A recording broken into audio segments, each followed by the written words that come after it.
Rumah tangga Deddy Corbuzier dan Sabrina Khorenisa masih ramai diperbincangkan.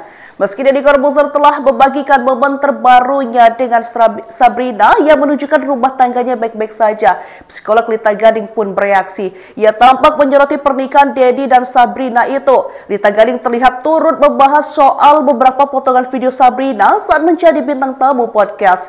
Saat itu Sabrina sempat membahas soal nafkah. Menanggapi hal tersebut, psikolog Lita Gading pun turut memberikan pandangannya. Ada seliweran cuplikan Deddy Corbuzier dan istrinya. Ada juga Vidi Aldiano di situ menceritakan bahwa mungkin salah satu gonjang-ganjing keretakan rumah tangganya ini. Ujar Lita dilansir dari Instagramnya.